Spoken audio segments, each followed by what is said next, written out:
সাম্প্রদায়িকতা চলে না। এখানে গুজব দিয়ে মানুষ হত্যা করে ক্ষমতায় যাওয়া যায় না।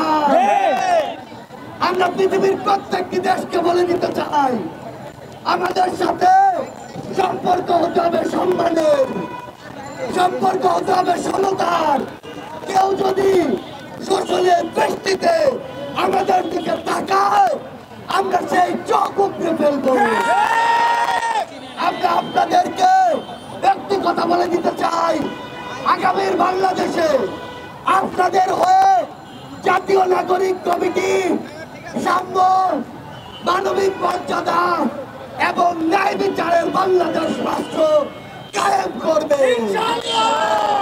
আমরা ঐক্যবদ্ধভাবে আগামীর বাংলাদেশে সকল ফ্যাসিস্ট খুনিদেরকে, স্বৈরাচারকে প্রতিহত করব।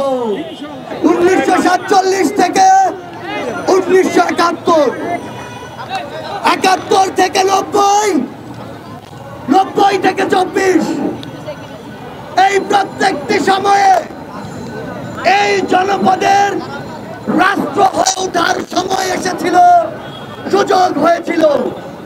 47-এ সেটি হয়নি।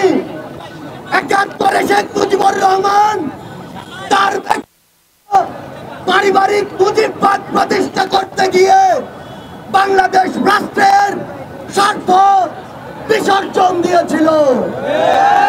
এই শেখ মুজিবুর রহমান রাষ্ট্র প্রতিষ্ঠা না করে মুজিববাদ প্রতিষ্ঠা করতে চেয়েছিল।